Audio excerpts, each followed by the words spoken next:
Next up, Gallup. This is going to be no shock to anyone that frequent use of AI in the workplace continued to rise in Q4. No shockers there. The interesting data point, thanks for the yawn. Interesting data point. That was a gasp. Oh, I thought it was a yawn.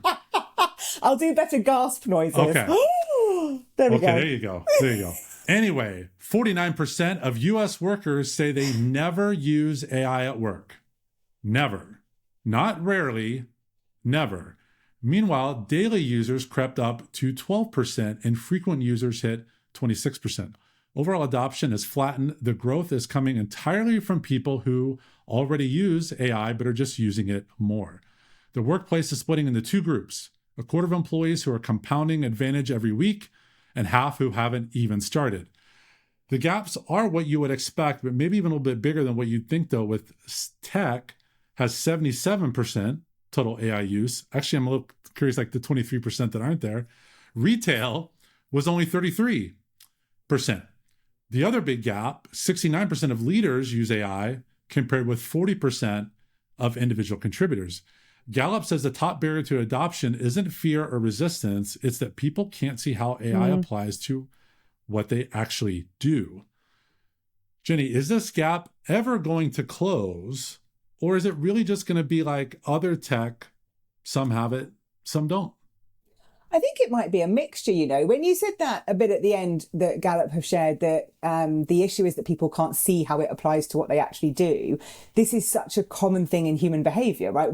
If we haven't experienced something, we don't know what that experience is going to be, so we don't do it. Like, there's a part of us that goes, yeah, don't do that, because either it's going to hurt you or harm you, or you just don't know.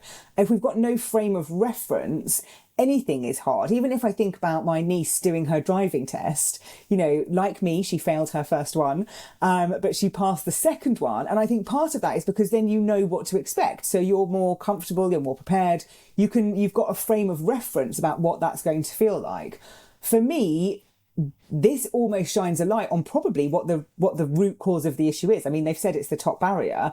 If I can't imagine this, I can't see it. Like, you're going to have to help me see that. And I think that isn't happening enough. So I hear a lot of people in comms and in other places talking about how we can use AI to help us with personas, or how you can help it write some copy, or how you can help it analyze stuff, right? All of that is great. But there's a bigger piece for AI in the workplace. And I don't think people are in a position maybe yet to talk about examples of what's happened to then show people that roadmap of how it's possible, all those possibilities. I just don't think we're there yet. So I'm hopeful that we will get there. Those examples will come, people can see them, it will adopt. I think, like any tech, it's always going to be some have it, some don't. You know, there's huge parts of the world who are not digitally connected at all. And we don't talk about that at all. We kind of just, you know, we think a lot about the world that we live in, but there are other parts of the world that just don't have that digital connection or that understanding or the access or any of those things. So I think it's a bit of both, I think. No.